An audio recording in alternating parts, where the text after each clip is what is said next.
श्री गणेशाय नमः। ओम श्री सरस्वत्यै नमः। ओम श्री गुरुभ्यो नमः। ओम समस्तजनकल्याणे निरतं करुणामयं नमामि चिन्मयं देवं सद्गुरुं ब्रह्मविद्वरं सद्गुरुं ब्रह्मविद्वरम्।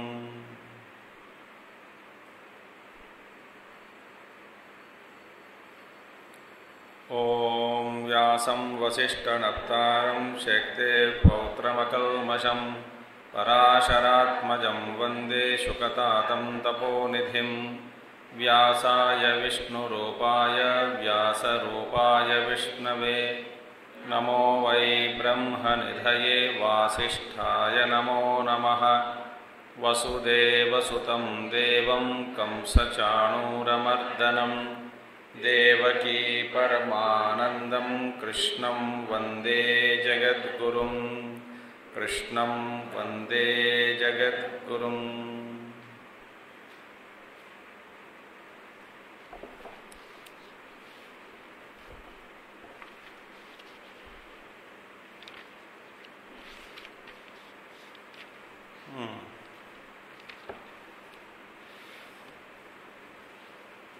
यदा संहरते चायं कूर्मोऽङ्गानीव सर्वशः इन्द्रियाणीन्द्रियार्थेभ्यः तस्य प्रज्ञा प्रतिष्ठिता। विषया विनिवर्तन्ते निराहारस्य देहिनः रसवर्जं रसोऽप्यस्य परं दृष्ट्वा निवर्तते। यततो ह्यपि कौन्तेय पुरुषस्य विपश्चितः इन्द्रियाणि प्रमाथीनि हरन्ति प्रसभं मनः। तानि सर्वाणि संयम्य युक्त आसीत वशे हि यस्येन्द्रियाणि तस्य प्रज्ञा प्रतिष्ठिता। अभी यहाँ तक हमने देखा है कि स्थितप्रज्ञ का लक्षण, कुछ लक्षण हम देख चुके हैं। और भगवान कहते हैं तो अर्जुन, ये इंद्रिय समूह जो है ये बड़े बलवान हैं, है ना।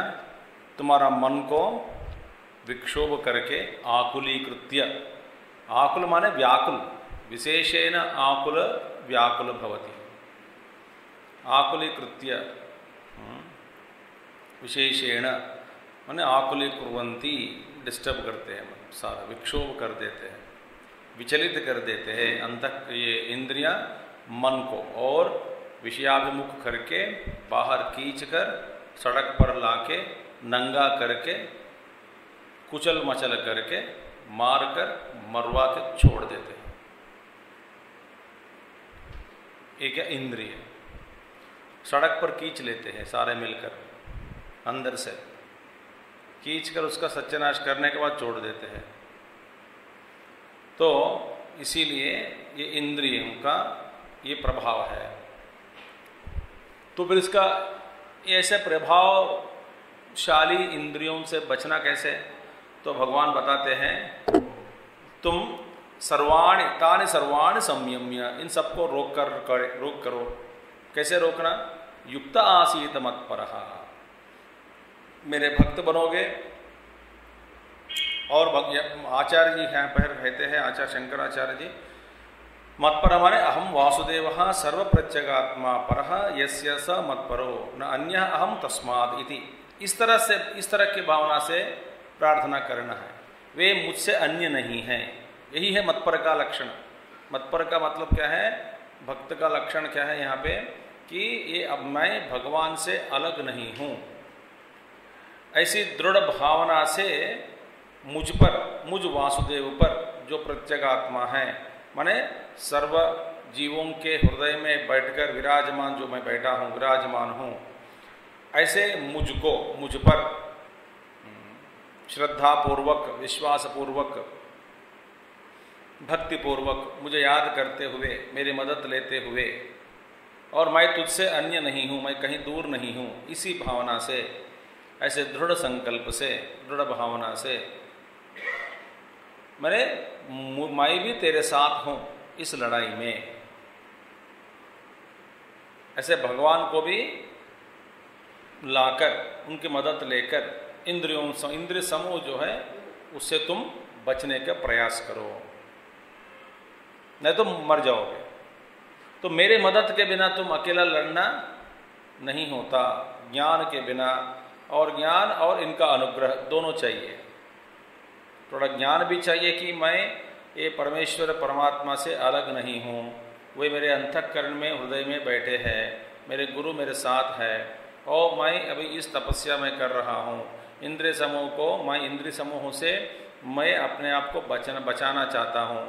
तो इसीलिए भगवान का मदद लेकर व्यवहार करने से काम बनता है।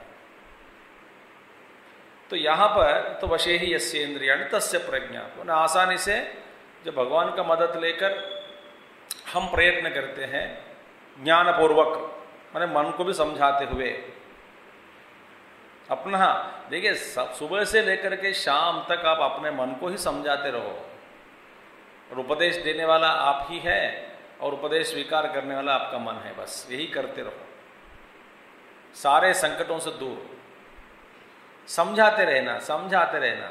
मगर समझाना तभी होगा जब हम सावधानी से व्यवहार करते हैं। जब मन में एक लहरें उठ रहे हैं, उठने वाली है एक लहरें, एक लहर उठने से पहले आपको ये पता लग रहा है कि इस तरह का लहर अभी उठ रहा है, उठने वाला है, या लहर उठने वाली है, तो देख लिया, आप समझ लिया, फिर सावधान होकर फिर मन को समझाने लगे। यदि आप सावधानी से नहीं रहेंगे तो फिर आप कोई इस तरह का बोध करना, मानस बोध करना, मन को समझाना, ये नहीं होगा। समझ में आ रही बात? तो मतपर होकर व्यवहार करना, इसका मतलब यही है कि मेरा संकल्प, मैं चाहता हूं, स्थितप्रज्ञ बनना चाहता हूं, मैं स्थितप्रज्ञ होकर व्यवहार करना चाहता हूं, मैं परमात्मा का साक्षात्कार करना चाहता हूं। इसे दृढ़ संकल्प पहले प्राप्त करना, फिर भगवान का मदद लेना। मदद तभी मिलेगी जब हम भक्त बनेंगे। भक्त का मतलब क्या है? भक्ति का मतलब भगवान यहाँ पे आचार्य जी कहते हैं कि मैं उनसे अलग नहीं हूं, ऐसा व्यवहार करोगे। अथ इदानीम पराभविष्यतः सर्व अनर्थ मूलम इदम उच्यते। यदि आप इंद्रियों को छोड़ दोगे, तो इंद्रिय समूह को छोड़ देंगे, बिना कंट्रोल, बिना नियंत्रण, बिना वश में लाए इन इंद्रियों को छोड़ दिया समझो, तो फिर ये सारे इंद्रिय क्या करेंगे? पहले मन पर जीत प्राप्त कर लेंगे, इसके बाद बुद्धि को बिगाड़ देते हैं। माने एक बार जैसे कि वायरस अटैक हो जाए कंप्यूटर में या व्यक्ति में, और इलाज के बिना छोड़ दिया शरीर को, तो फिर शरीर शिथिल होकर आखिर में जीर्णावस्था पर पहुंचकर मर जाते, शरीर गिर जाती है, मिट्टी बनेगी, फिर मिट्टी में मिल जाती है। इसीलिए तो पराभविष्यतः, इसका अनर्थ क्या है? माने ये इसका अनर्थ का जो भी है, देखिए ध्यान से सुनिए। आदमी के जीवन में अनर्थ का प्रारंभ कहां से होता है?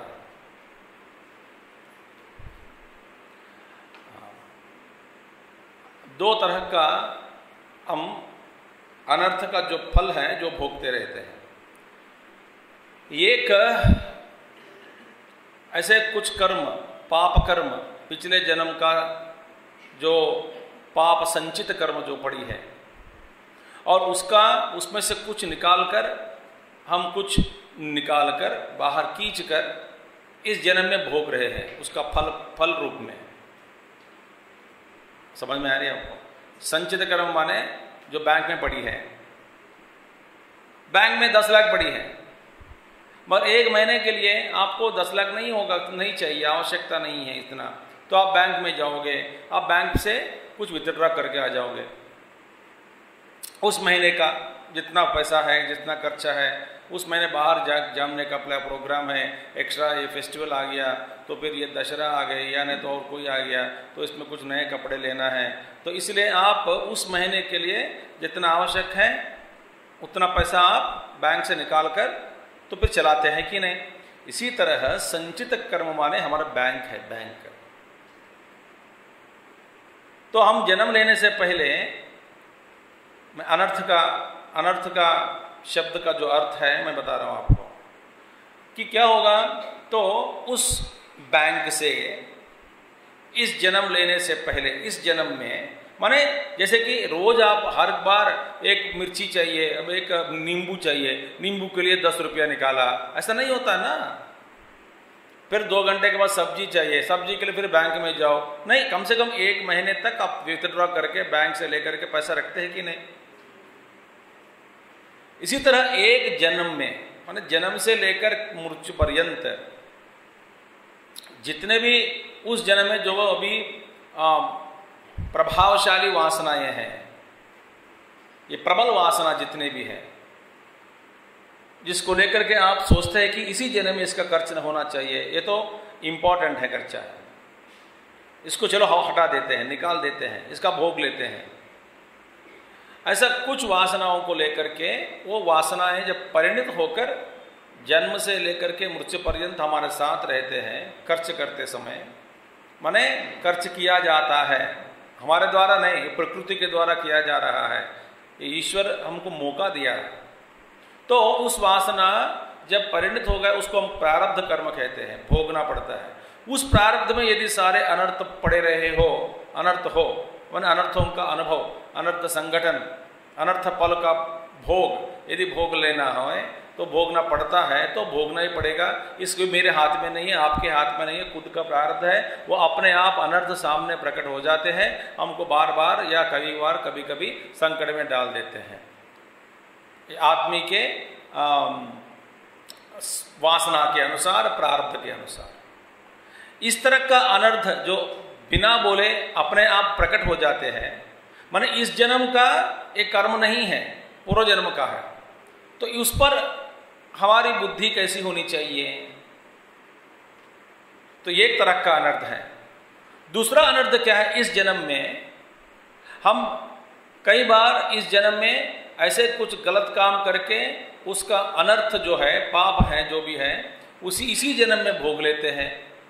कुछ अनर्थ कार्य तत्क्षण भोग लेते हैं, कुछ अनर्थ कार्य इस जन्म में कुछ समय के बाद भोग लेते हैं, और कुछ अनर्थ कर्म जब हम इस जन्म में करते हैं वो उस भोगने के लिए दूसरी शरीर की आवश्यकता है, तो फिर अगले जन्म में भोगना पड़ेगा, या अगले जन्म नहीं तो और कोई, माने दोनों तरह का अनर्थ। अब देखिए किस तरह के अनर्थों को हमारा कंट्रोल में रखने के लिए हमारे हाथ में है। वर्तमान में जो हम अनर्थ जो करने जा रहे हैं, करते हैं, कर रहे हैं, करने का मौका है, अब चांसेस है, संभावनाएं हैं, उन संभावनाओं को रोककर व्यवहार करना साधक का लक्षण है।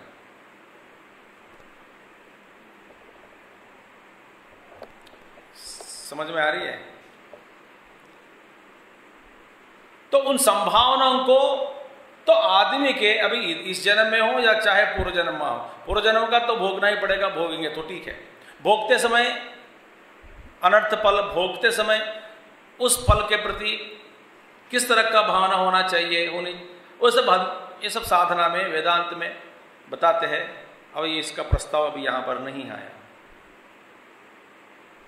अच्छा, अब यहां पे प्रस्ताव यही है कि आदमी ये चाहे पिछले जन्म में या इस जन्म में, ये अनर्थ का जो आरंभ, विनाश का आरंभ आदमी के जीवन में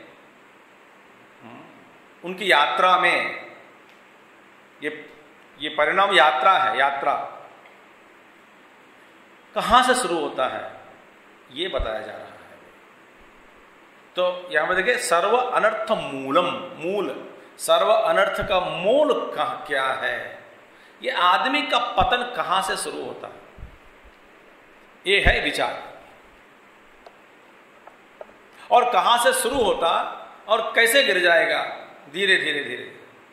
अब इसका उदाहरण गुरुदेव दिया करते थे, अच्छे उदाहरण मैं आपको सुनाया था, जैसे विवेक चूड़ामणि में भी आते हैं इसे उधर का उदाहरण गुरुदेव बताते हैं कि देखिए, एक कंदुक ले लो, कंदुक माने बॉल, गेंद।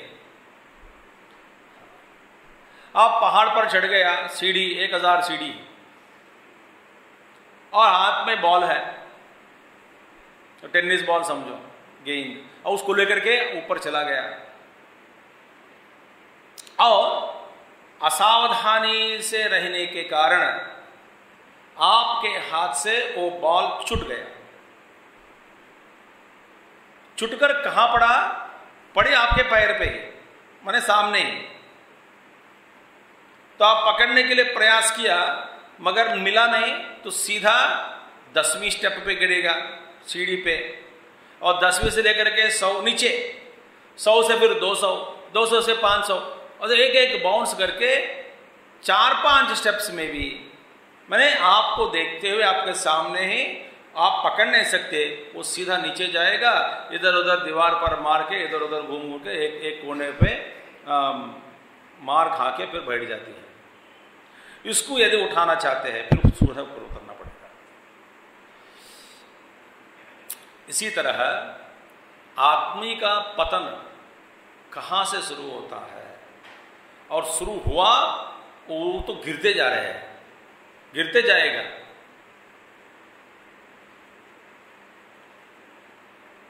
रोकना मुश्किल है। अब कोई विशेष रूप में ये गुरु का अनुग्रह हो, कुछ हो जाए, ये गुरु बचा लिया हो, बीच में आसमान में प्रकट होकर उस कंदुक को पकड़ लिया हो, वो तो अलग बात है। तो ये प्रश्न है, यदि आप सोचो, आराम से सुनिए कि आदमी के जीवन में पतन का, सर्वनाश का सर्वप्रथम कदम क्या है ये बताते हैं इन दोनों श्लोकों में। चलो हम दोनों साथ में पढ़ लेते हैं। साथ में माने 2 साथ में मैं पढ़ूंगा, फिर आप रिपीट करना पड़ेगा। ध्यायतो विषयान् पुंसः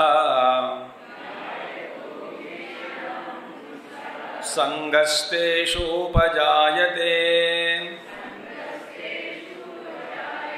संगात् संजायते कामः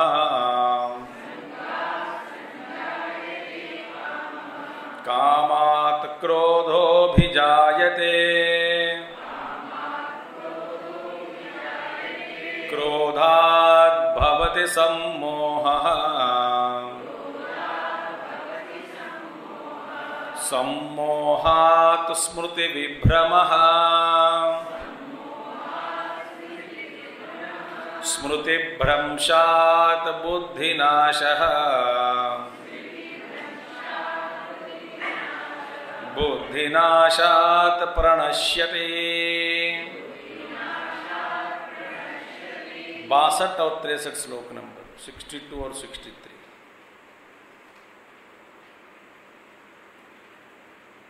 फिर साथ में पढ़ना है ना। आप सोच रहे होंगे भूल गया, नहीं मैं नहीं भूलूंगा, पढ़ो आगे। ध्यायतो विषयान् पुंसः संगस्तेषूपजायते संगात् संजायते कामः कामात् क्रोधोऽभिजायते क्रोधात् भवति सम्मोहः सम्मोहात् स्मृतिविभ्रमः स्मृतिभ्रंशात् बुद्धिनाशः बुद्धिनाशात् प्रणश्यति। तो आदमी के जीवन में पतन का प्रारंभ, उद्घाटन, पतनोद्घाटन पतनस्य उद्घाटनम, सो पतनोद्घाटनम। ठीक है, चलो मैं आपको उदाहरण के रूप में बता दूं। पतन का प्रारंभ कहां से होता है? टीवी से होता है। आप मानेंगे नहीं ना, मैं एकदम सीरियस होकर कह रहा हूं, मजाक की बात नहीं है। अब किसी ने कहा कि स्वामी जी टीवी में महात्माओं का प्रवचन आते हैं, वो सुन लेते हैं। अच्छी बात है। अच्छा सुन तो ठीक है, आपके इतने लागू है, मन पर नियंत्रण है कि आप महात्माओं का प्रवचन ही सुनते हैं, समझो। मन उस बीच में एडवर्टाइजमेंट आते हैं कि नहीं, तब क्या करोगे? आंख बंद करके बैठते हैं। कोई मोबाइल दिखाएगा, कोई टूथपेस्ट दिखाएगा, कोई टूथब्रश दिखाएगा, तो फिर बोलो ये अच्छी बात है। हाँ, और महात्मा लोग भी बता दे कि ये चूर्ण खा लो, ध्यान, कमर ठीक हो जाएगा, कमर सीधा बैठोगे कमर से, तब जान लगेगी, तो ये चूर्ण खा लो। फिर चूर्ण के लिए घूमते रहते आप सड़क घर से निकल के, ये बाबा जी का चूर्ण कहाँ मिलता है? क्योंकि उस प्रवचन में बाबा जी चूर्ण के बारे में बताया। भैया चूर्ण से पहले जो बताया, चूर्ण के बारे में जो उसके बाद जो बताया, वो तो भूल गए।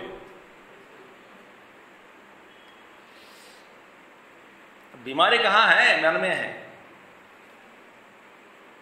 अच्छा, दूसरी बात है, किसी ने कहा कि स्वामी जी मैं महात्माओं का ही प्रवचन सुनते आया हूं, मगर इसमें बहुत सारे डाउट्स आते रहते हैं, क्योंकि एक महात्मा जी ऐसा कहता है, दूसरा महात्मा जी ऐसा कहता है, तीसरा ऐसा कहता है।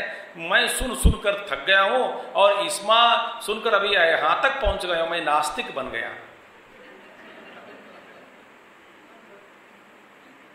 नास्तिक बन गया।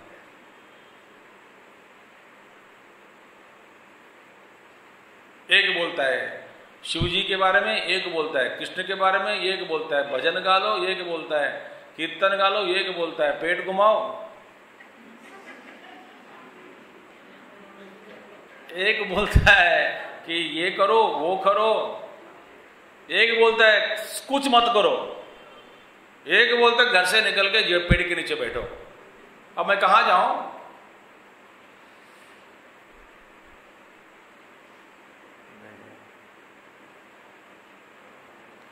तो आप क्या हुआ? श्रुति प्रतिपन्ना थे। वहां पे अर्जुन से भगवान ने कृष्ण ने कहा, सुनने के बाद भी यदि तेरी बुद्धि निश्चल हो, निश्चलमयी बुद्धि हो, तो कोई बात नहीं, तस्य प्रज्ञा समझ लो। पर हमारी प्रज्ञा ऐसी नहीं है। तो आदमी का पतन कहां से शुरू होता है? टीवी से।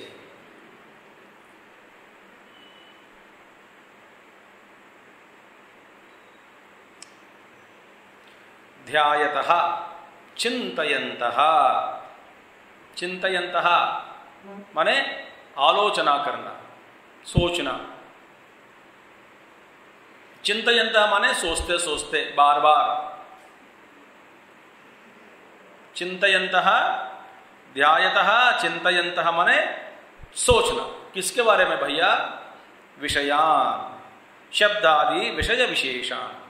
विशेष विशेष, विषय विषय को, हर विषय को, प्रत्येक विषय के बारे में सोचना। प्रत्येक विषय, विषय माने विषय वस्तु, विषय वस्तु माने बाहर की दुनिया। एक एक वस्तु, एक एक चीज, एक एक चीज को लेकर के उसकी कल्पना, परिकल्पना। ये मैं आपको बता रहा हूं बार बार, तो बड़ी बीमारी है भैया।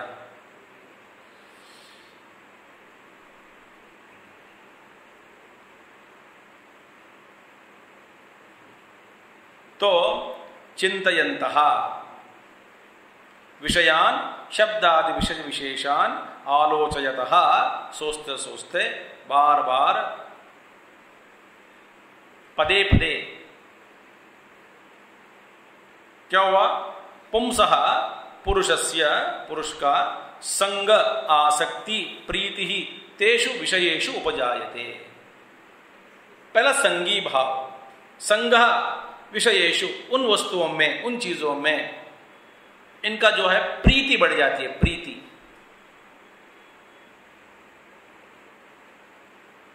माने प्रियत्व बुद्धि।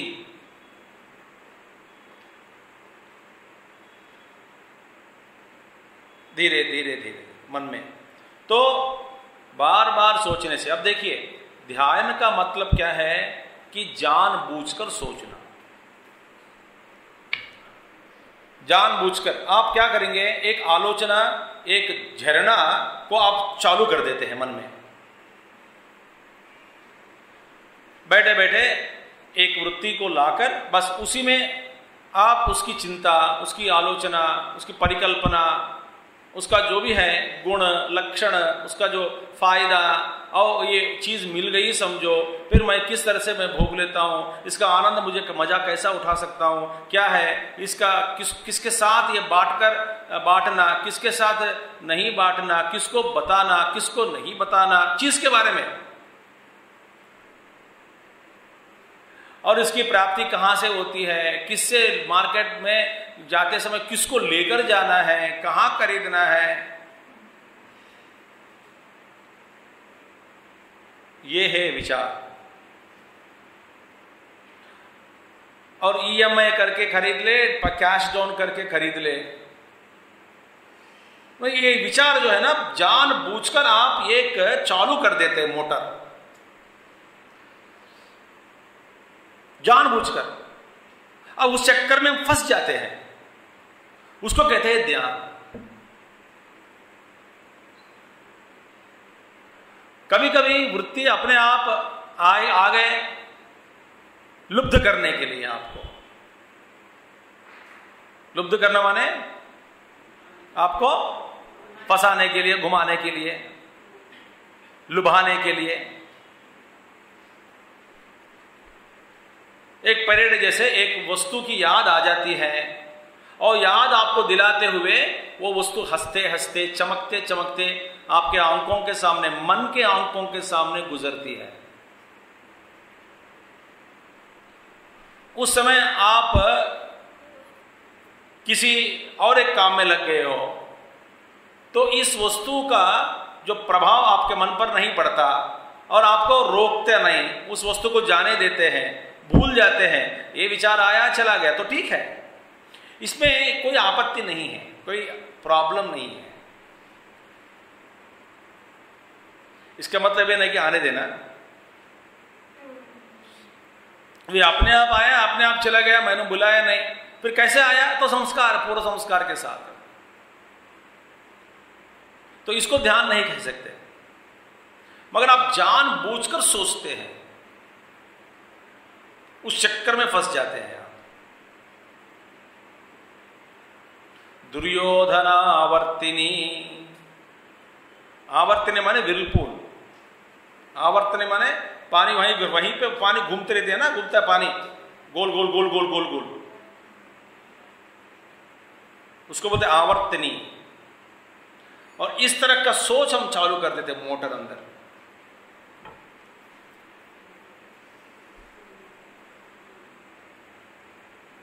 ये भयंकर है।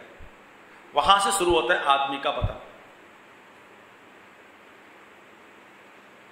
और खास करके मैं आपको ये बता रहा हूं, ये सबके लिए लागू है।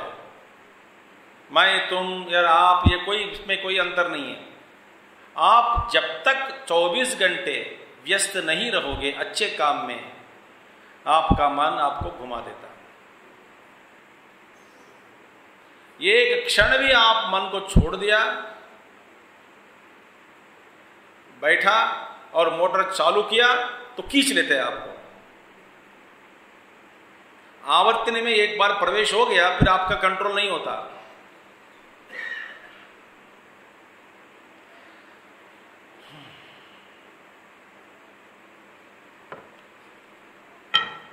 इसीलिए महात्मा लोग बार बार कहते आए हैं कि विषय वस्तुओं से दूर रहो, इंद्रियों को संभालो, सावधानी से व्यवहार करो, और अपना मन और बुद्धि को अच्छे काम में लगने दो, और लगाकर व्यस्त हो जाओ जीवन में। उस व्यस्त में तुम्हारा आपका स्वास्थ्य भी बढ़ेगा, आरोग्य भी बढ़ेगा,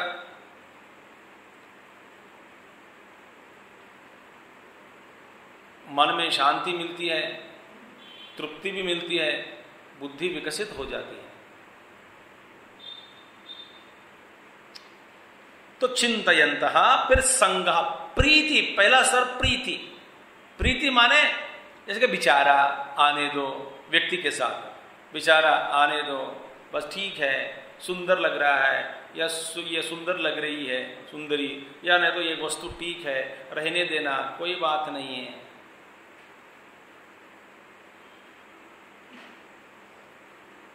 ठीक है, एक तरह की तो प्रीति जो बढ़ जाती है, प्रीति।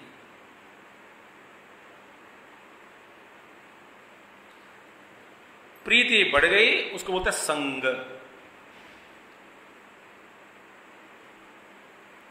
माने साधारण आसक्ति, आसक्ति के आरंभ में, आसक्ति का जो आरंभ है उसका आरंभ कहां से शुरू होता है? प्रीति से शुरू होती है। प्रीति, ठीक है। अच्छा, विषयेषु उपजायते, उपजायते माने उसका उदय होता है, प्रीति भवति।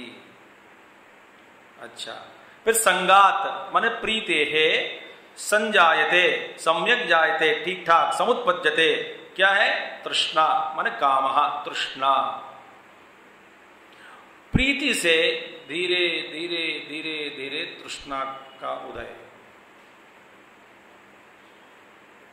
काम आ गया माने मैं इसके बिना मैं नहीं रह सकता, मुझे ये चाहिए ही चाहिए, जिद करने लग जाता है आदमी। और प्रीति के स्थाई में, सिर्फ प्रीति में इतनी भयंकर नहीं है, तो आसक्त, साधारण आसक्ति को संग कहते हैं, और उद्रिक्तता के साथ आसक्ति को काम कहते हैं। उसमें वेग आ गया, वेग, थोड़ा वेग, तूफान लग गए, तूफान। तो इसका लक्षण क्या है? इस वस्तु के बिना मैं नहीं रह सकता।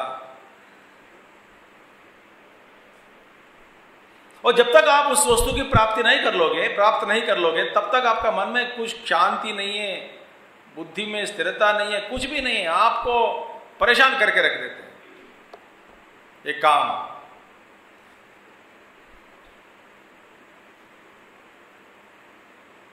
किसी के साथ भी, माने व्यक्ति हो, वस्तु हो, जो भी हो, या वातावरण के साथ प्रेम हो गया, बार बार वहीं रहना, बार बार हिमालय जाना, बार बार जिसके जहां पर आपका मन लग गया हो वहीं जाके रहते हैं, वही आश्रम में मन लग गया, वहीं एक क्षेत्र में तीर्थ स्थान मन लग गया, वो वहीं जाना, वहीं रहना, वहीं जाना, वहीं रहना, बस ये जगह मुझे पसंद है। ये बेकार चिंतन है, बेकार है, मुझे जगह मुझे पसंद है।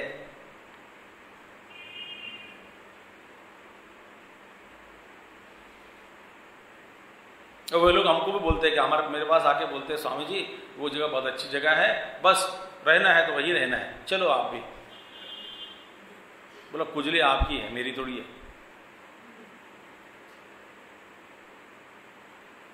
कभी अवसर मिला, गया, देखा, आया, वो अलग बात है। ऐसे पृथ्वी में इतने जगह है कि हर जगह कहां जा सकते हो?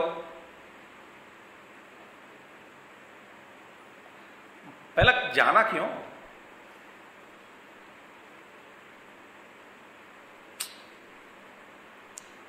तो तृष्णा, समुत्पद्यते तृष्णा, कामात कुतश्चित प्रतिहतात, कुतश्चित माने किसी भी कारण से, प्रतिहतात किसी भी कारण, प्रतिहतात माने वो काम में विघ्न आ गया।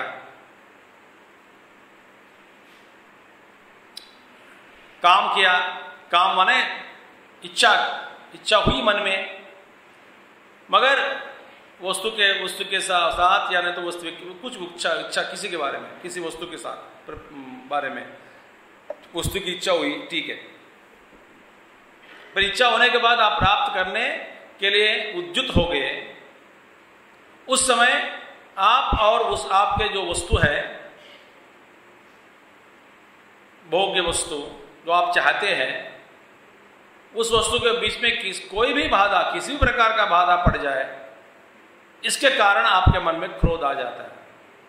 तो प्रतिहतात माने किसी भी कारण से वो आपका जो काम की जो धारा है ना, धारा,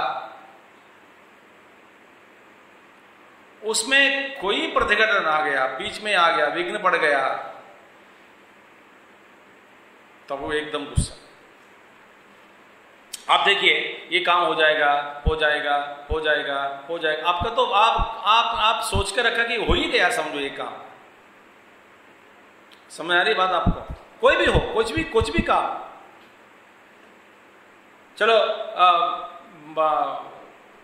स्टोव पर वहां पे रसोई घर में चावल चढ़ा के आया हूं, बस अभी 2 मिनट पक जाएगा,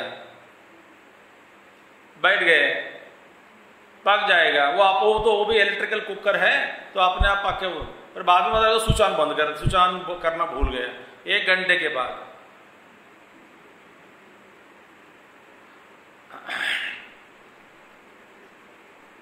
तभी उस समय बाबा जी आ गया घर पे खाना खिलाओ करके।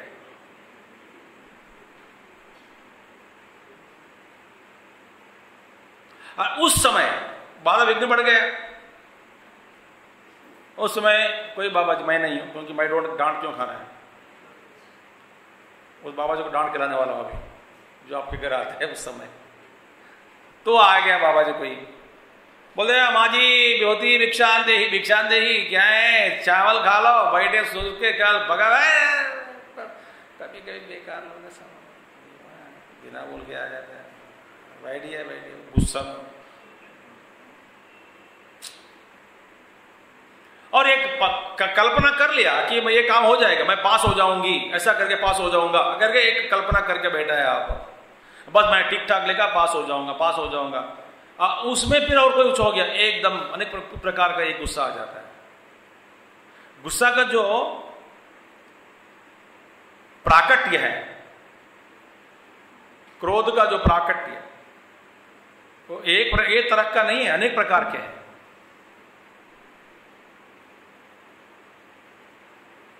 तो मैंने जो प्राप्त करना चाहता था वो नहीं मिला, तो जो भी लोग या परिस्थिति या संगठन जो विघ्न के रूप में बीच में आ गया हो, उन सब के प्रति मेरा गुस्सा बढ़ जाता है। क्रोध माने ज्वलनात्मिका, ज्वलनात्मिका वृत्ति, जलन करने वाली वृत्ति, जला देती है आपको क्रोध। क्रोध के समय में आपका हमारा अंतःकरण में वो जला देती है। आंख लाल लाल हो जाते हैं, शरीर कांपते हैं, है ना। और किसी को डांट भी देना चाहते हैं गुस्सा में, डांट भी सही से निकलता नहीं मुंह से, क्योंकि मुंह भी कांपता है।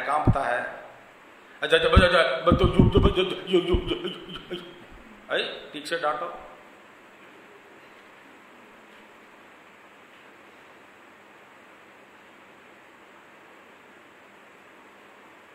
ये सब इसका विन्यास या प्राकट्य, वैभव, क्रोध का वैभव, क्रोध का वैभव इसी तरह का होता है।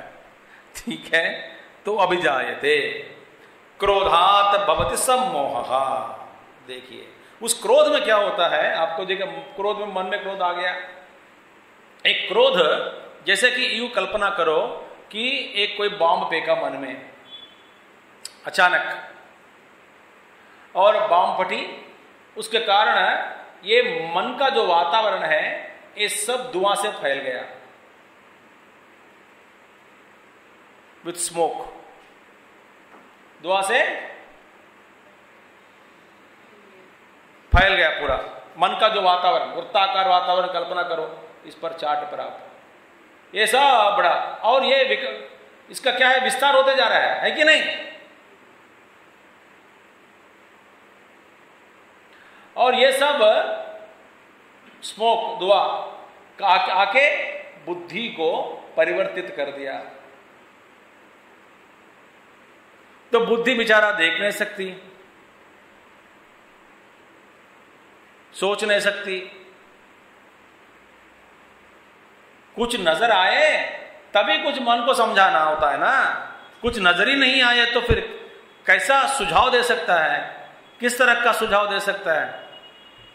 ये मन बुद्धि तो दे सकती नहीं, सुझाव नहीं दे सकती। क्या देना है, कुछ दिखता ही नहीं।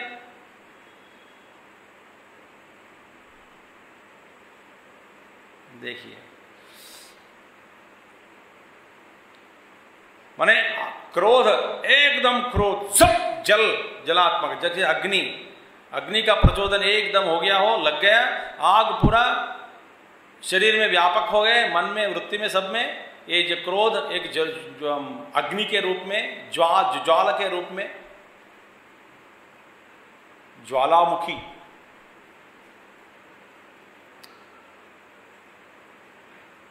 इसलिए एक महात्मा जी, मैं 20-25 साल पहले उनका प्रवचन में सुना था। एक महात्मा जी बड़े वृद्ध हो गए अभी, उनका नाम नहीं लेना चाह रहा हूँ, बस इतने। तो वो उन्होंने एक प्रवचन दिया, प्रवचन का टॉपिक रहा, विषय burn your anger before anger Burns you.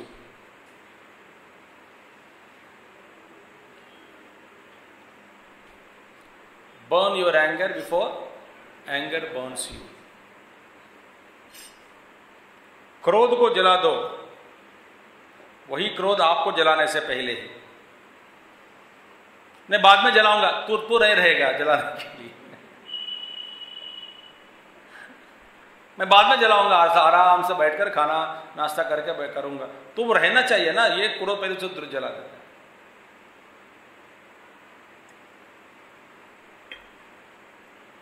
यहां पे सम्मोह माने ये बुद्धि में अविवेकता आ गई। अविवेक माने कार्य अकार्य विषय।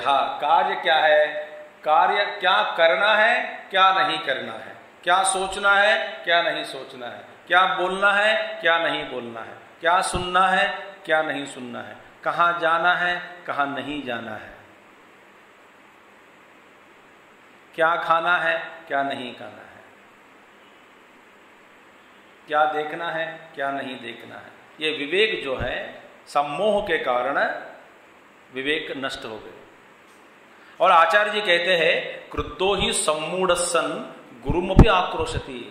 गुस्सा में आकर सम्मोह के कारण फिर क्रोध में पड़ गया, क्रोधित होकर एक कोई बेवकूफ अपना गुरु को भी गाली दे देते हैं।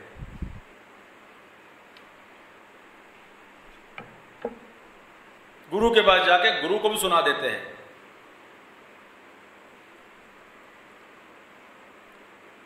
देखिए, गुरुमपि आक्रोशति, जिसके सामने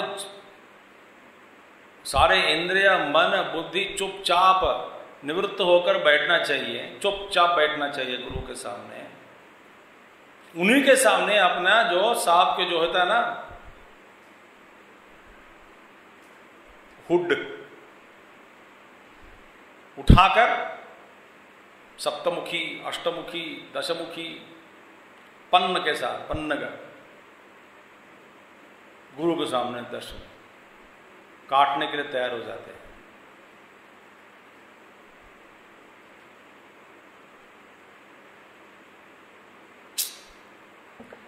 गुरुमपि आक्रोशति, क्रोध के साथ। अब देखिए नीचे गिरते जा रहे हैं कि नहीं। ध्यायतो विषयान पुंसः, सोचने से, संग, संग के साथ,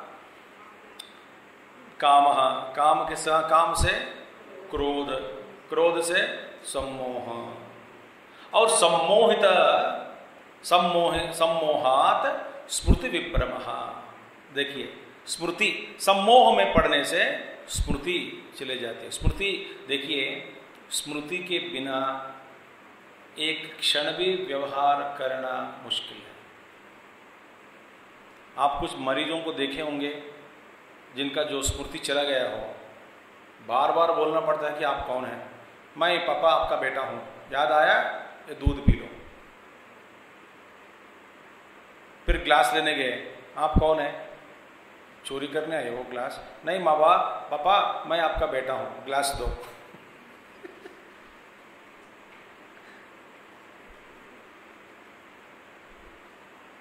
ऐसे मरीज स्मृति के बिना व्यवहार चलता नहीं। ये भयंकर रोग है, बार बार याद दिलाना पड़ता है। ऐसे मरीज लोग भी हैं कि एक खाना का एक बार रोटी का एक टुकड़ा मुंह में डालते हैं, अगले बार डालना भूल जाते हैं कि मैं इस बार बैठा हूं थाली के सामने खाना खाने, वो भी भूल गया।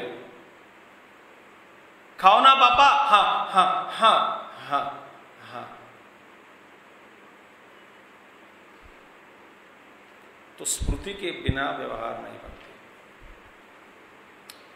तो आचार्य जी कहते हैं, देखिए स्मृति भ्रंशात बुद्धि ना, स्मृति विभ्रम माने शास्त्र आचार्य उपदेशा हित संस्कार जनितायाः स्मृते स्यात्। स्मृति का मतलब क्या है? देखिए शास्त्र से और आचार्य से, आचार्य का उपदेश से और शास्त्र का अध्ययन करने से, शास्त्र को सुनने से, जो शास्त्र से भी एक स्मृति बनती है, उपदेश गुरु उपदेश सुनकर गुरु उपदेश के साथ इसी के कारण भी एक स्मृति बनती है। तो शास्त्र के द्वारा, आचार्य या गुरु उपदेश के द्वारा हितवाक्य जो उपदेश, हितोपदेश जो दिए हैं, उसका संस्कार जो आपके मन में पड़ गया हो, उस संस्कार से जो उस संस्कार के जो स्मृति है, उस स्मृति का नाश हो जाता है। देखिए संस्कार जनितायाः स्मृते। स्मृति का मतलब क्या है? संस्कार से ही उसका जन्म हुआ। कैसा संस्कार? हित संस्कार। हित माने आप जानते हैं, हितोपदेश। किसने दिया यह संस्कार? गुरु और शास्त्र। तो आप इतने उपनिषद पढ़ लिए हैं, गीता सुन रहे हैं, महाभारत भी सुन लिया, अनेक प्रकार के ग्रंथ सुनते हैं और स्मृति बनी है कि मैं ये सब किया हूं, ये है। अब स्मृति बिगड़ गया तो कोई भी प्रवचन नहीं दे सकता, कोई भी सुन नहीं सकता।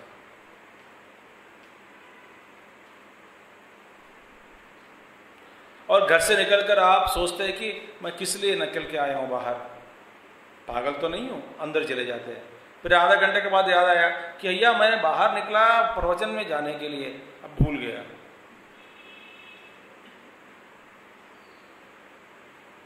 कई बार आपको होता है, एक कमरे से दूसरे कमरे में चले जाते हैं, वह अपने आप से पूछे कि मैं क्यों आया हूं इधर। होता है कि नहीं? मैं अरे किस लिए आया हूं इधर?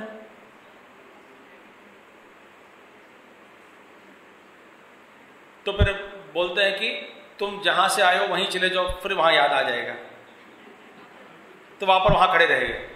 हाँ आया नहीं, हाँ आया, अब भी याद आया, फिर चलो उधर कमरे में। ऐसे छोटे छोटे काम भी रुक जाते स्मृति के बिना। फिर साधक को स्मृति के बिना कैसे बताओ?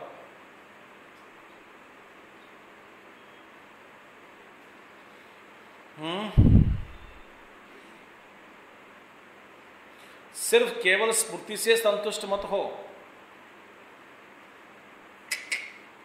नहीं, स्मृति की स्मृति मिल गई है, स्मृति तो संतुष्ट है ना ना ना। देखिए जीवन में स्मृति का सदुपयोग करना सीखो।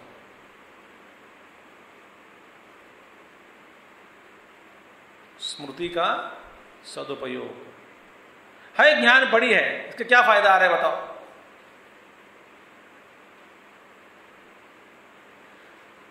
हम सब निकम्मे हैं, एकदम निकम्मा। क्योंकि ज्ञान है, सुन लिया, मन में स्मृति के रूप में बैठी है, हाँ जी बैठी है। फिर इसका सदुपयोग कर रहे हैं क्या? कम से कम उपयोग करने के लिए प्रयास तो किया क्या? अच्छा, प्रयास करना है ऐसा संकल्प कम से कम जारी हुई कि नहीं मन में? हुआ कि नहीं संकल्प? नहीं, ये ध्यान से सावधान से सुनिए, केवल स्मृति हमारी मदद नहीं देती है। अब इसलिए ये प्रश्न बेकार है। आपको विष्णु सहस्त्र नाम याद आते हैं? याद आ जाते हैं? याद आ गया? याद है आपको? ऐसे पढ़ लेते? अच्छा, क्या फायदा? और जिसका सदुपयोग जो हो रहा है, सदुपयोग हो रहा है, उसके लिए स्मृति एकदम बढ़िया है, काम आएगा। अब बताओ कि हमारी स्मृति में इतना ज्ञान पड़ा है, इसका सदुपयोग कहीं ना कहीं हो रहा है क्या? न तो जितना होना है उतना हो रहा है क्या?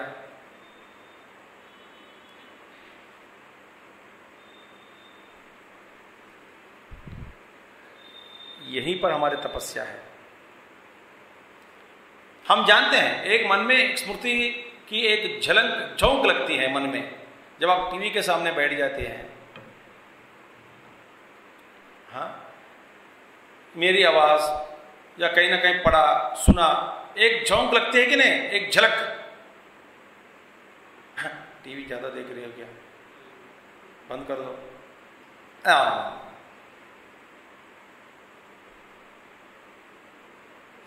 इसी का नाम सावधानी से रहना और उसके अनुसार व्यवहार करना।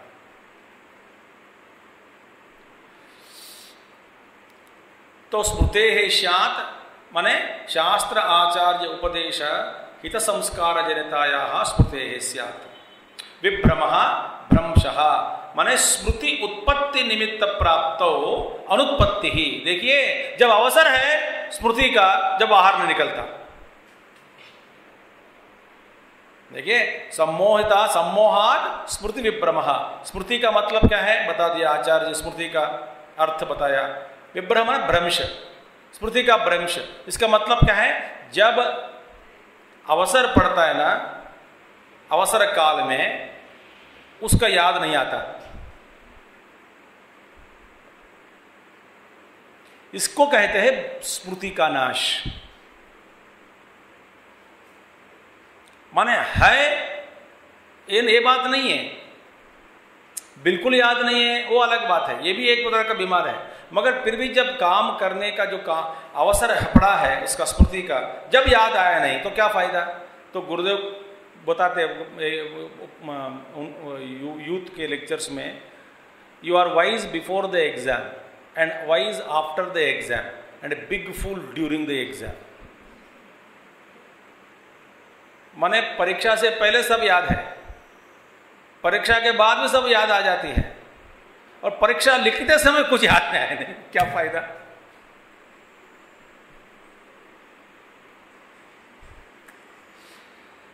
बनाने से पहले, कोई खाना बनाने से पहले आप जानते हैं कि कैसा बनाना है, क्या क्या डालना है। बनाते समय भूल गए और बनाने के बाद याद आया, मैं इसमें वो भूल गया, ये डालना भूल गए, वो डालना भूल गए। फिर डाल के लाओ, नहीं अभी नहीं बनती अभी नहीं होगा माने जब अवसर पड़े तब इसका उपयोग में नहीं आया तो ये बेकार है। माने इसका मतलब ना है बराबर, ना के बराबर।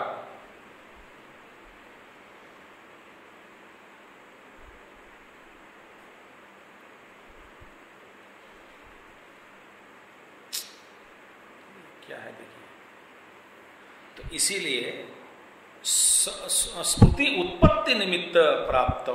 निमित्त प्राप्त हो माने जब उसका अवसर आ गया है, जब याद नहीं आया तो क्या फायदा? उदाहरण क्या है? कर्ण, कर्ण का शाप, उनको शाप मिला कि नहीं परशुराम जी से? अस्त्र शस्त्र सारे मंत्रों के साथ जब अवसर पड़े तब तुम्हारा कुछ भी याद नहीं रह जाता, जाओ ये मेरे श्राप है। युद्ध से पहले याद है, युद्ध करते समय सब भूल गया, इसका मंत्र भूल गया, प्रयोग भूल गया।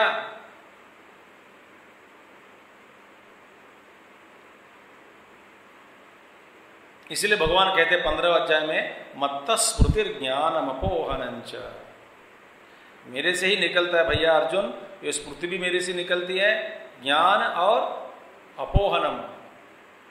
हम देखेंगे फिर तब बात। आपको याद आया होगा क्या, बना बताने से पहले याद आया होगा, मैं याद दिलाने के लिए भी याद दिलाता हूं, जो महाभारत सुने उनको याद आना चाहिए। धृतराष्ट्र जी ये संजय से पूछता है कि संजय, हाँ जब इतना अच्छा मौका मिला और कर्ण अपनी शक्ति को लेकर के रोज युद्ध में चले जाते हैं या बिना शक्ति चले जाते हैं? संजय जी बोले अपनी शक्ति को लेकर के ही जाते हैं। माने वो शक्ति जो इंद्र से जो प्राप्त किया, उस शक्ति हमेशा उस पर रथ पर ही रहती है या नहीं तो बाहर कहीं घर पर या टेंट में छोड़ के चला जाता है छावनी में? नहीं नहीं नहीं नहीं, वहीं पे रथ में ही साथ में रखता है। मगर ये बेवकूफ है, ये फिर प्रयोग, इसका प्रयोग अर्जुन पर क्यों नहीं किया? ऐसा करके कर्ण का आक्षेप करने लग जाते हैं धृतराष्ट्र। जब संजय जी क्या कहते हैं, महाराज आप कर्ण को गाली मत देना कि उन्होंने शक्ति इंद्र से प्राप्त करने के बावजूद भी उन्होंने उसका प्रयोग नहीं किया अर्जुन पर, इसलिए अर्जुन जिंदा है आज। वो उस शक्ति में सामर्थ्य है अर्जुन को नाश करने में। जब संजय जी बताते हैं प्रभु उनको गाली मत देना, ये बात नहीं है, ऐसी नहीं है कि कर्ण के मन में ये विचार नहीं आया।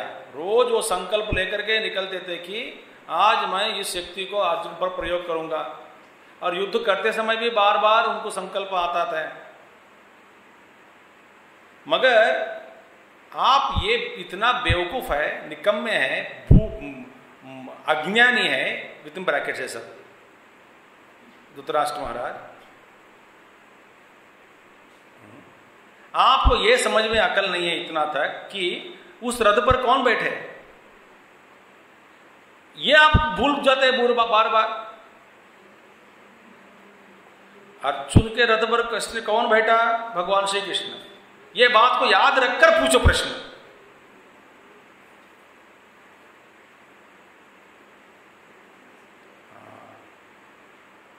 तो क्या हुआ? जब जब इनके मन में संकल्प उठता था कि अब मैं शक्ति का प्रयोग करूं, भगवान श्री कृष्ण जानते थे कि संकल्प उठने वाला उठा रहा है उसको संकल्प, उसको दबा देते।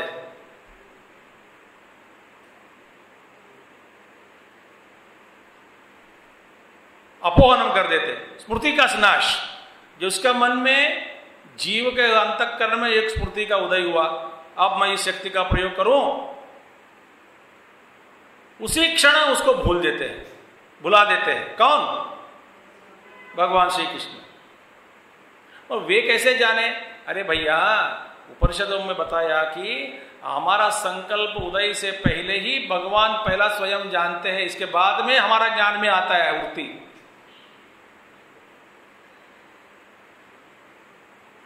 पहला जो चैतन्य है, शुद्ध चैतन्य, वे जानते हैं कि पहला संकल्प उदय होने से पहले, तो हमारे थॉट जो भी है, वृत्ति, आलोचना, हम जानने से पहले ही भगवान जानते हैं। ऐसे अंतर्यामी भगवान श्री कृष्ण को रथ पर रखते हुए आप इस तरह की बातें करते हैं। वो क्यों प्रयोग नहीं किया? ये बेवकूफ रहा। आप बेवकूफ है पहला, ऐसा प्रश्न पूछ रहे हैं। देखिए, माने स्मृति निमित्ति प्राप्त, माने इसका मतलब क्या है? भगवान के, इसीलिए 15 वचन बताते हैं कि भगवान की कृपा के बिना याद भी नहीं आती। इसका मतलब ये नहीं है कि सब भगवान पर छोड़ दो, माने भगवान याद नहीं आए तो भगवान जिम्मेदारी है, ये नहीं। आप सावधानी से, ठीक ठाक व्यवहार करने से, सही ढंग से रहने से आपकी स्मृति बनी रहेगी, तो भगवान मदद देगा। तो इसीलिए स्मृति उत्पत्ति निमित्त प्राप्त अनुत्पत्ति ही। देखिए, ततः स्मृति भ्रंशात् बुद्धेः नाशः। तो स्मृति, देखिए बुद्धि का जो काम है स्मृति में ही आधार, स्मृति पे ही आधार है, आधारित है। माने बुद्धि का आधार क्या है? स्मृति। माने स्मृति के बिना बुद्धि व्यवहार नहीं कर सकते। देखिए आपको सर्वप्रथम जीवन में पहले पहले आपको कुछ पिलाया, गलत मत समझना, कुछ पिलाया माने क्या पिलाया? दारू नहीं, चाय पिलाया समझो, चाय पिलाया, चाय पी ली। हाँ, पीने के बाद आपने पूछा कि ये क्या है? मैं बोला इसको चाय कहते हैं, चाय। अच्छा चाय कहते हैं इसको? चाय, स्मृति बन गई। दूसरा दिन मैं आपको रखता हूं आपके सामने कप में, पूछो ये क्या है? चाय। फिर मैं एक थप्पड़ मारूंगा आपको, बोले ये चाय नहीं, इसको कॉफी कहते हैं। कल तो चाय बताया। अरे दिखने में तो ठीक है, मगर पी के देखो ये क्या है? इसका प्रबल प्रमाण क्या है? पीना, टेस्ट करना। तो किया, ये है कॉफी। अच्छा ये कॉफी है, बैठ गया स्मृति में। हाँ जी, 10 दिन के बाद मैं आपको चाय और कॉफी दोनों रख देता हूं, सवाल करके आप बताते हैं कि ये चाय है ये कॉफी है। कैसे बताया? स्मृति ही आधार है।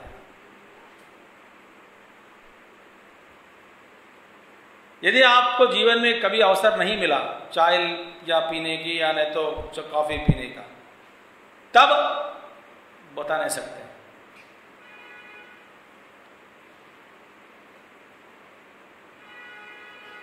तो यदि स्फूर्ति ही नहीं है तो बुद्धि बिगड़ गया समझो, बुद्धि का नाश हुआ। इसीलिए कहते हैं भगवान बुद्धेः नाशः, क्योंकि बुद्धि नाश का मतलब क्या है? कार्य अकार्य विषय विवेक योग्यता अंतःकरणस्य। माने देखिए कार्य और अकार्य, क्या करना क्या नहीं करना चाहिए, इसके विषय में विवेक योग्यता, योग्यता विवेक करने की योग्यता, योग्यता होनी चाहिए ना, योग्यता, विवेक की योग्यता, विवेक की योग्यता होए उसको कहते हैं बुद्धि। और अंतःकरणस्य, कहां पर है योग्यता? अंदर। उस बुद्धि बुद्धेः नाशः उच्यते। माने जब कार्य अकार्य विषय विवेक योग्यता को बुद्धि कहते हैं। भाष्य में क्या कहा गया? कार्य अकार्य विषय विवेका अयोग्यता, अयोग्यता ही बुद्धि का नाश है, योग्यता ही का नाम है बुद्धि। अयोग्यता। फिर अंतःकरण में ये जो गुण है, बुद्धि का जो गुण है, क्या लक्षण है इसका? कार्य और अकार्य, इसका विवेक शक्ति, विवेक योग्यता, उस योग्यता को खोना ही बुद्धि का नाश है। देखिए योग्यता को खो लिया तो बुद्धिनाशात प्रणश्यति। तावद एव हि पुरुषः यावद अंतःकरणं तदीयं कार्य अकार्य विषय विवेक योग्यम तद अयोग्यत्वे नष्ट एव पुरुषः भवति। देखिए आदमी या पुरुष को तब तक ही हम पुरुष कहेंगे, इनको मनुष्य कहेंगे, जब तक उनकी जो विवेक शक्ति है यावद, तब जब तक अंतःकरणम तदीयम, उसका अंतःकरण जो है कार्य अकार्य विषय विवेक योग्यम, कार्य और अकार्य के प्रति उससे विवेक योग्यता जो जब तक है तब तक वे मनुष्य है। विवेक योग्यता को खो दिया जब ये मनुष्य नहीं रहा, नष्ट एव पुरुषो भवति। देखिए तद अयोग्यत्वे, उस योग्यता को खो दिया, उस योग्यता को छोड़ दिया। योग्यता माने विवेक और विवेक अविवेक में कार्य अकार्य करने का जो विवेक है उसी को विवेक योग्यता, विवेचना करने की योग्यता जो है, उस योग्यता को खो दिया आदमी, तो माने आदमी का विनाश हो जाता है। इसलिए हमारे में भगवान सबको योग्यता दे रखा है, योग्यता।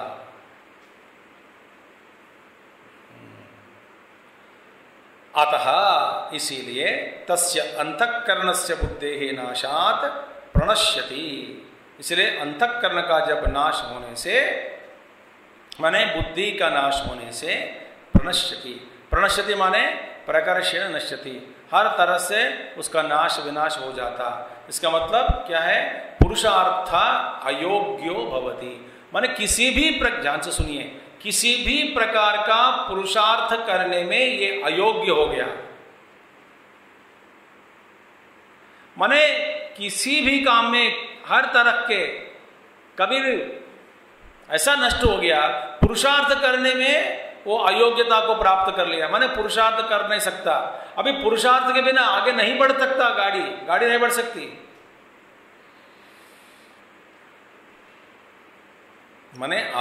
माने जब आदमी को पुरुषार्थ करने की जो योग्यता को खो दिया हो, माने वो ही नष्ट हो गया समझो।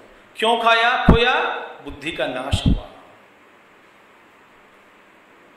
ऐसे बहुत लोग हैं दुनिया में, पड़े रहते हैं, न काम करते हैं, न पढ़ते हैं, न सोचते हैं, न सेवा करते हैं। बस ये दुनिया में परिवार के लोगों पर या तो दुनिया के बड़ा बोझ बनकर जी रहे हैं, बड़ा बोझ।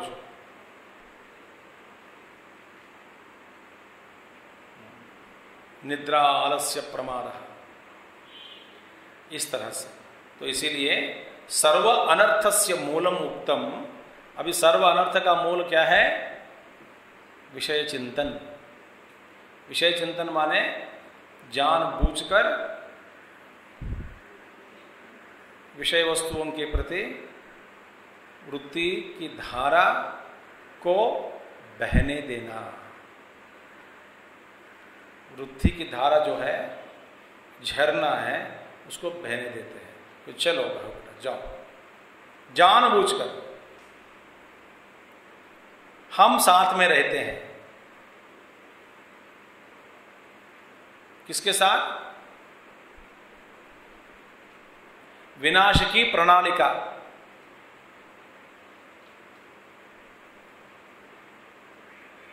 प्रणालिका जानते हैं? डिक्शनरी ढूंढ लेना। एक प्रणालिका बनाते हैं, उसके साथ साथ आप रहते हैं। इसीलिए पुरुषार्थ अयोग्यो भवति इत्यर्थः। सर्व अनर्थस्य मूलम उक्तम। इसका बताने के बाद विषय अभिज्ञानम अथ इदानीं मोक्ष कारणम उच्यते। माने सर्व अनर्थस्य मूलम उक्तम क्या है? विषय अभिज्ञानम। विषय चिंतन ही सर्व अनर्थ का मूल कारण है। ऐसा बताने के बाद अथ अभी इस वक्त अभी आगे मोक्ष कारणम इदम उच्यते। फिर मोक्ष का क्या कारण है? कारण क्या है? मोक्ष माने इससे ही मोक्ष। पहला इंद्रिय समूह का जो पराक्रम है, पहले उससे मुक्ति पा लो। मन में विकार है, उससे पहले मुक्ति पाना। बाद में बुद्धि अस्थिर है, बुद्धि को स्थिरता करने, वही भी बड़ी मुक्ति। अस्थिरता से ही बुद्धि को मुक्ति दिला दिया। फिर बाद में अंतर्मुखी होकर परमात्मा का ध्यान करते करते सबसे छुटकारा पा लेते हैं। तो मोक्ष का भी देखिए सुनिए, ध्यान से सुनिए। विषय चिंतन मूल कारण हो गया। अच्छा, फिर मोक्ष के मार्ग पर सर्वप्रथम क्या करना चाहिए? कहाँ से शुरू करना चाहिए? ये हम भगवान कृष्ण बताते हैं, कल हम देखेंगे। ओम पूर्णमदः पूर्णमिदं पूर्णात् पूर्णमुदच्यते पूर्णस्य पूर्णमादाय पूर्णमेवावशिष्यते। ओम शांति शांति शांति। हरि ओम श्री गुरुभ्यो नमः। हरि ओम सद्गुरुनाथ महाराज की जय।